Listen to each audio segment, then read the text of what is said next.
Welcome to the 10-minute UFC breakdown. On this episode, I'm going to be getting into the Michelle Waterson versus Angela Hill fight card coming up this weekend, offered by the UFC, of course. Last week, I only got one wrong pick on that fight night that ended up only having 7 fights, to be fair. And the week before that, I got every single pick correct. I expect to continue the success. My betting has been doing really well as well. If you guys want to follow that on the MMA Geek C-Level podcast, there's a link right below in the description. Also, follow me on Instagram, Twitter. Like this page and subscribe to this channel if you find this information helpful. Let's get right into it. Michelle Waterson versus Angela Hill. Obviously, Waterson on paper has more experience in this matchup. Waterson's not usually the stronger person in the clinch, but she lands good knees and throws from that position. She's not very fast with her hands, but her kicks are pretty fast. She counters really well with them. She likes to throw, in particular, that switch left head kick on the counter to her opponent's boxing, which I think is really effective. She's got good side kicks to the knee and head. Susceptible to leg kicks herself, but she's usually the kicker in a matchup. She's got good footwork, switches stances. She can't be susceptible to the blitzes against the cage, which is an area where I think Angela can possibly take advantage of. He's got good head and arm throws and pretty good lateral throws as well from the clinch, especially from that double overhook position. She's thrown a couple of girls. Solid control on the ground once she gets there. She doesn't tend to let girls up very quickly. Angela is a fan favorite forever, whether it be on social media or what have you. She's just a character and well-liked by the MMA community. 16-0 in Muay Thai under my friend Brandon Levy before she transitioned over to MMA. I remember her actually rushing to get a pro fight in before making it onto the Ultimate Fighter because she didn't have an MMA pro fight basically before that. And she had to get that fight out of the way so that she can actually be eligible to be on Tough. She basically learned MMA on the job against the very best. Her second fight in MMA, period, was against Carla Esparza, the UFC's first 115-pound champion. Her fourth fight in MMA ever was against Tecia Torres. Her fifth fight right after that was against Rose Namajunas. So she literally learned against the very elite from the very first couple of fights in her career. She ended up leaving the UFC and winning the Invicta Strawweight Championship. She was undefeated there, actually, before she came back into the UFC, right back into the fire against Jessica Andrade, and ended up losing that one, but then kind of finding her footing, starting to put everything together, and has been on a little bit of a streak lately. She's coming off of a loss to Claudia Gadelha that a lot of people, fans and media, really think that she deserved. She won that second round clearly, and that third round I thought was hers. She's got good hands, solid counters from unorthodox angles, really good kind of slip right cross that has been effective. That's what she downed Gadelha with in her last fight. She's got good head movement while she throws offense. Doesn't really throw very many kicks, even though she's a Muay Thai fighter. And she's susceptible to push kicks and leg kicks, which is surprising considering her background. Improved takedown defense, improved Brazilian Jiu-Jitsu on Angela Hill. Not a very good get-up game once she is on her back. She tends to be stuck there for a couple of minutes. But she is much better from the top position, especially with ground and pound, than she used to be earlier in her career. As you guys can see, the experience edge goes to Waterson, even though they're both very similar in size. Angela having a little bit of a reach advantage. The thing is that both of these girls have competed at 105 pounds, which is really where they've had the most success in their careers. Michelle Waterson in MMA and Invicta, and Angela Hill on the kind of northeastern Muay Thai scene. Just look at these stats, right? Angela Hill, 45% knockouts, TKOs, no submissions, and this makes sense. This is where obviously Michelle is going to have a significant edge. And as far as average fight time, I mean, I feel like they both tend to go to decision more often than not, if we're going to be honest. As you can see, the output really favors Angela in this one, but she does take more punishment than does Michelle Waterson. However, Michelle takes more strikes than she lands. You do have to factor in the fact that Michelle's been fighting the very best in the world in her last several fights. So that's got to be factored in there. Michelle has almost 2 takedowns average per round, and I think that will play a factor here. Look, Angela will have the reach advantage in the legs and arms and an edge in boxing, but she probably will be physically stronger as well, right? Michelle's advantages include her Brazilian Jiu-Jitsu, her wrestling, her kicking game is better lately than Angela Hill's, and she's got 5-round experience. In fact, she fought 5 rounds just like one fight ago against one of the best of all time in the division, Joanna Jędrzejczyk. So the fact that this got turned around into a last-minute 5-round bout, I think favors Waterson. In a 3-rounder, I would have been much more confident in Angela Hill. One of my issues is that Angela only really throws hands, even though she's got good kicks.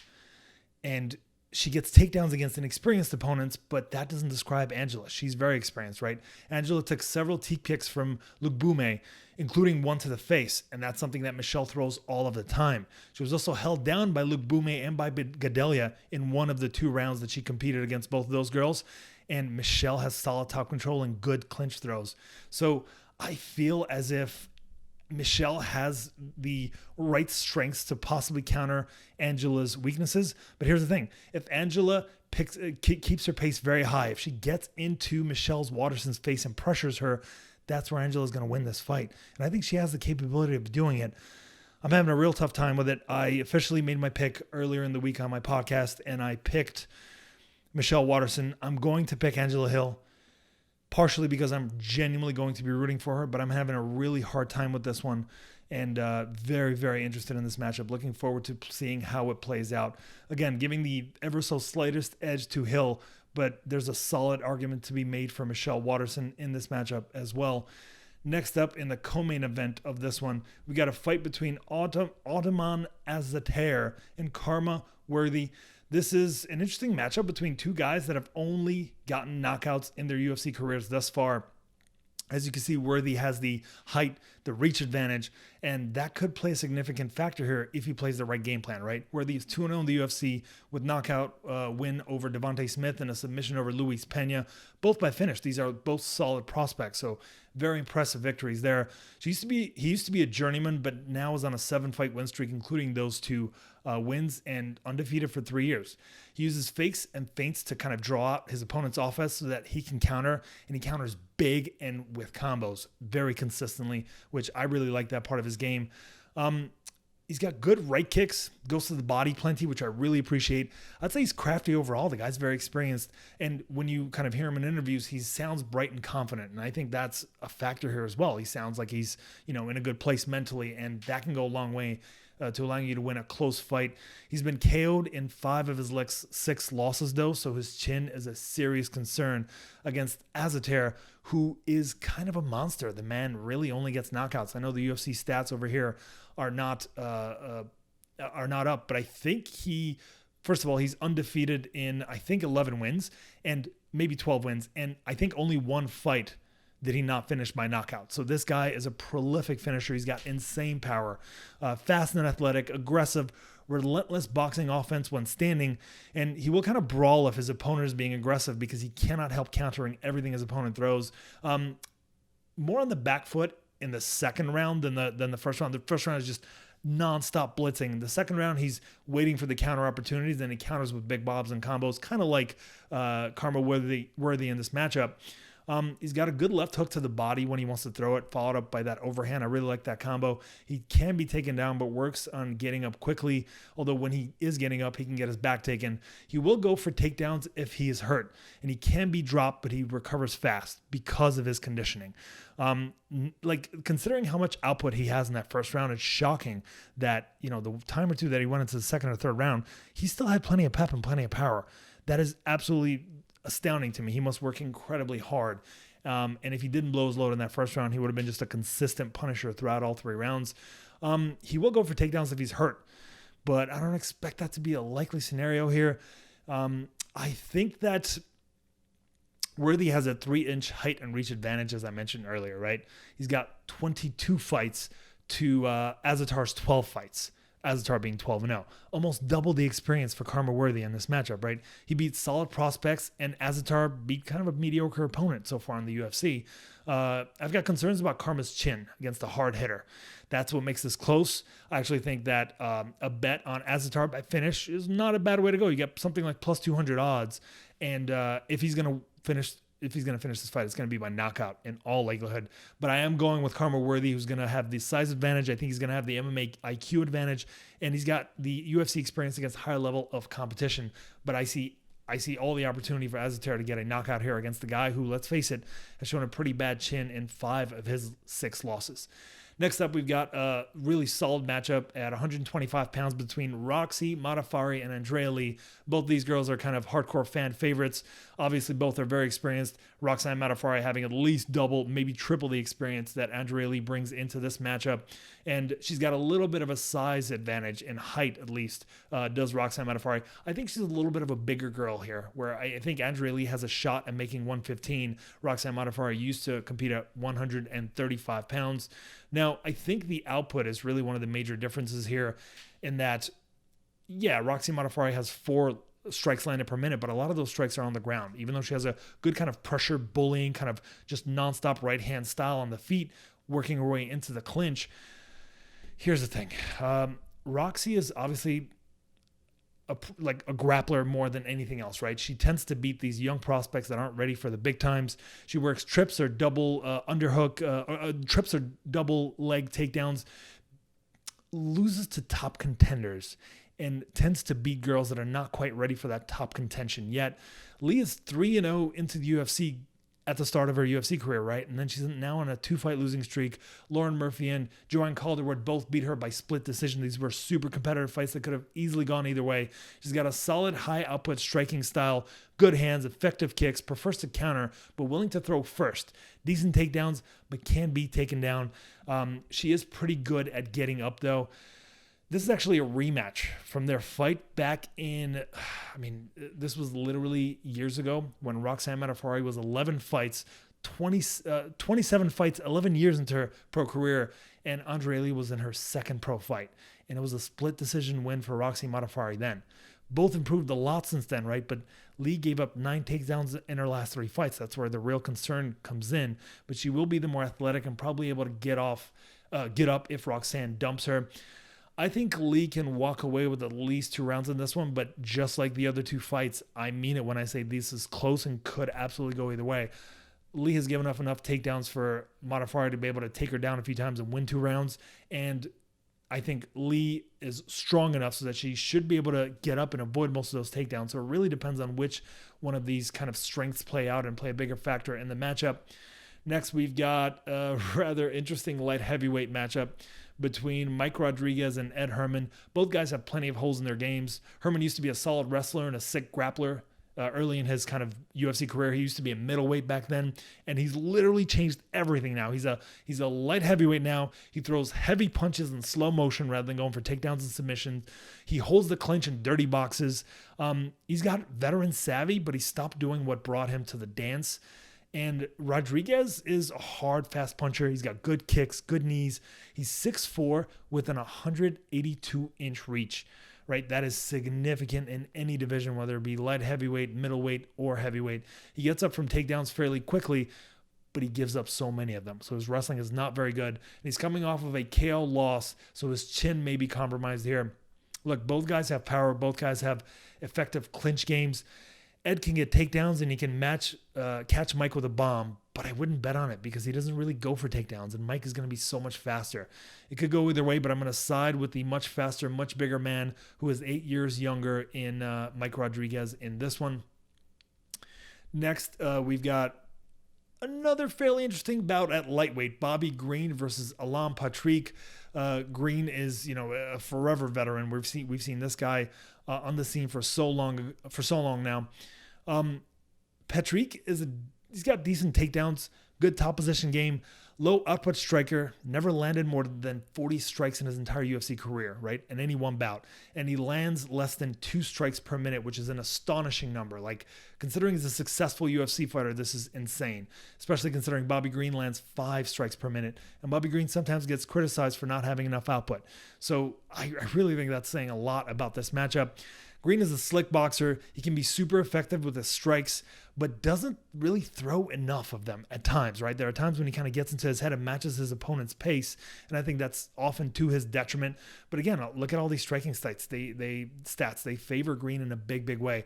But the grappling is where Allan Patrick has really made his trade, right? It's where he's plied his trade. That's really his strength. Look, Patrick depends on takedowns to win fights, and Green should be able to avoid takedowns and outstrike him with relative ease. Like, standing up, it's not remotely close, right? Patrick has been out 2 years, and Green has been extremely active in just the last few months. 2-0 streaking at this point, right?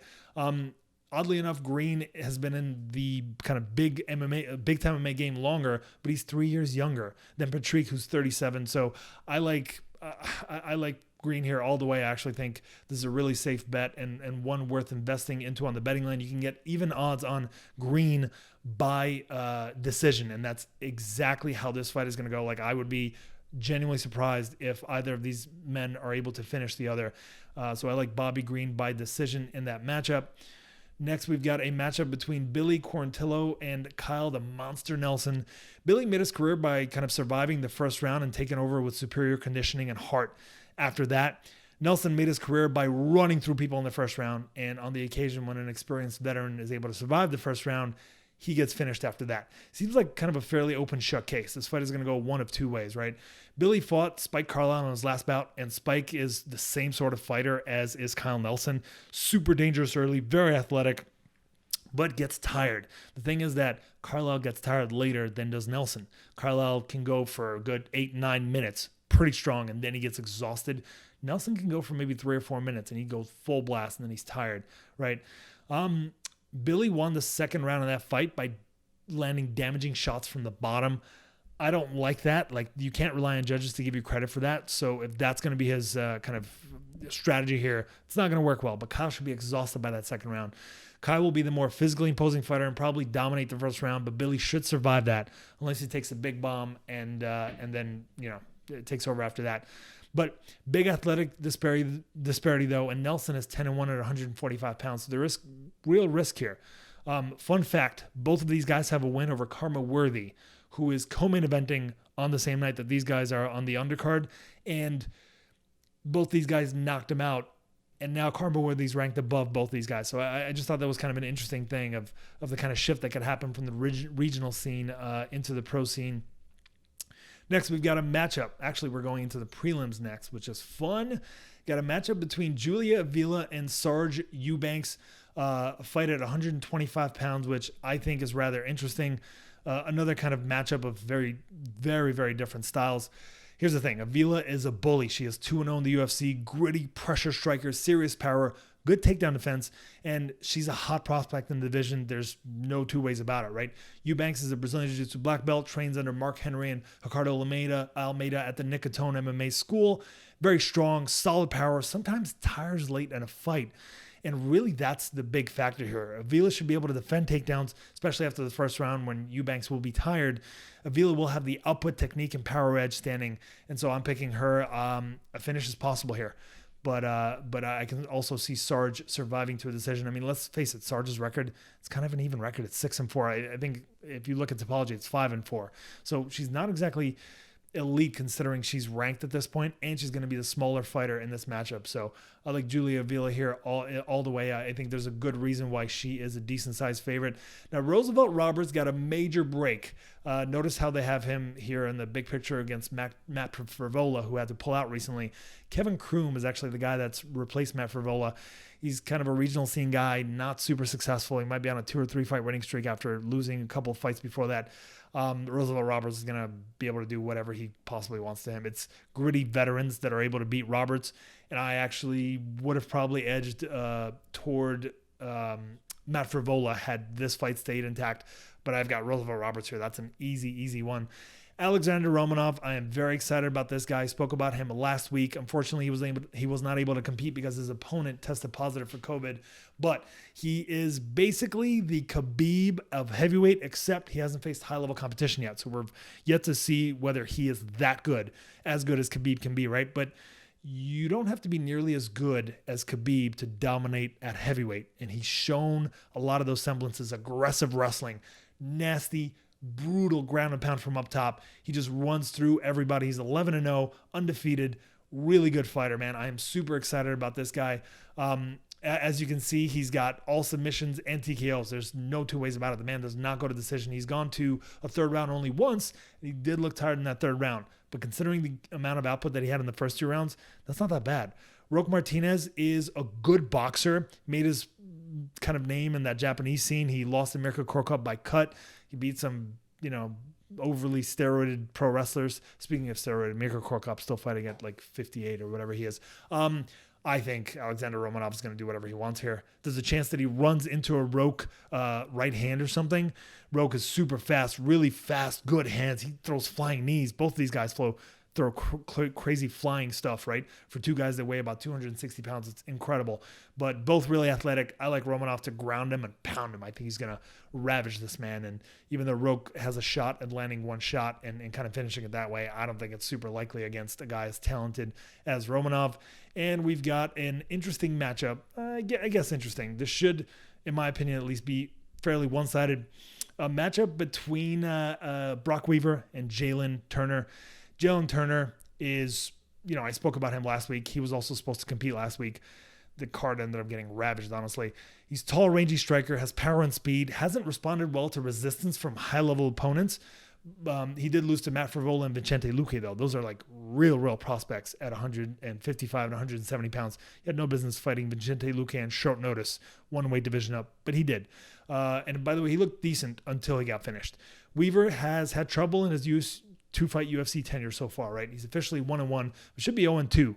He got knocked out by an illegal strike and DQ'd, but he was getting dominated until that illegal strike landed.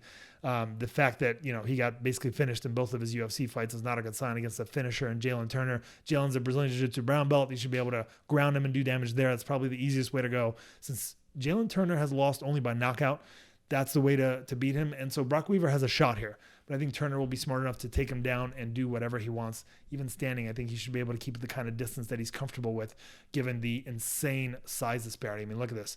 Granted, Brock Weaver's not a short guy, right? But 6'3", 77-inch reach. That is absolutely insane for 155 pounds. He's got 89% of his wins have come by knockout. The man is a finisher, does not go to decision. Jailin Turner doesn't, right?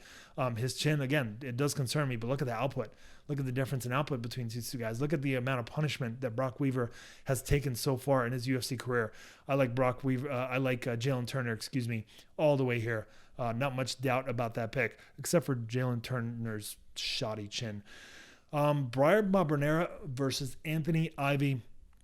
A fairly interesting matchup. I actually think Anthony Ivy is a fairly talented guy. It's a shame that he's getting thrown to the fire here in this matchup, but I don't like his chances for that reason. He made his UFC debut against Christian Aguilera, who he should have been able to beat, but he got caught early, got blitzed early, and that was that. I think Barberena should be able to repeat something like that. Barberena doesn't have that kind of power, but he can hurt guys as he starts to wear on them. He has insane output. Trains at Gym O, which is kind of a new thing. He moved to, I think, one of the Carolinas, if I'm not mistaken, north or south, from the lab in Arizona. I like Barberena here. He's going to have presumably the higher output. He's got way more high level experience. Unless the guy's really worn at this point, and that gym switch has been really bad for him. I expect him to do well in this matchup. I would tend to think that it will go late unless Anthony Ivy's chin is genuinely ruined. And finally, we have a matchup between Sabina Mazzo and Justine Keisha. Mazzo has got a notable height advantage, like 5'7" or 5'5". I have my questions about that. I think once we see these two girls facing off after the weigh-in, you're going to see that there's a bigger size difference there. Look at the reach difference. This is insanity. Like, you rarely see a 6-inch reach disparity in a matchup in a division like this. Mazzo has got sick head kicks, and I know that Justine Keisha is generally kind of undervalued. She's a fairly solid fighter overall. She's going to have way shorter limbs. She's going to have a much harder time reaching Mazzo. Mazzo, I wouldn't be surprised if she lands a big head kick because Justine Keisha likes to keep her hands kind of low. She's got a little too much confidence in her defense, and Mazzo could just take advantage of that, but I expect Mazzo to do just about what she wants in this matchup. I think she's going to do very well. That'll do it for my picks. I'm quickly going to give you guys a couple of betting recommendations since I've had a lot of success lately. I think I'm on a 4-event winning streak on the bets. Let's see what I've got. I'm just putting up my notes. I recommend a couple of kind of throwaway prop bets, right?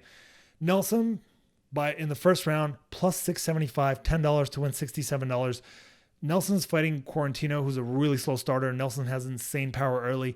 There's a decent chance that he just clocks him in the face. And if the risk is $10 and the potential reward is $67, sign me up for that. Herman by KO. Rodriguez has a pretty shitty chin. He was knocked out one fight ago. He's been knocked out a couple times in his career. And Herman hits pretty hard. $10 to win $70 plus 700 odds. It's worth losing that $10 worst case. Mazzo by KO plus 700. Like I said, she could land that head kick and finish Justine Keisha plus 700 odds. $10 to win 70. To me, that's a no-brainer. Worst case, I lose all of these 3 bets and I'm down $30. I'll make it. Green by decision. This is where we're getting a little more serious now. $52 to win $50, minus 105 odds on that one. Green doesn't tend to finish opponents. His opponent, I think, is experienced enough to at least survive against Green, who doesn't finish opponents. So I think you're always getting even odds for a situation where, the odds are pretty lopsided if you just bet him straight. And 2 parlays I'm going to recommend. One on Mazzo and Romanov. $60 to win 59. You get almost even odds against these 2 major favorites. I like both their chances to win, so I like that bet. And also Bobby Green and Julia Avila. You get almost even odds here. $55 to win 50 on that bet. That'll do it for this week. Thank you all for watching. Don't forget to check out the podcast. The link is below. Check out my Instagram, my Twitter. All links are attached. And please do subscribe to this channel if you find this information helpful. Thanks for watching.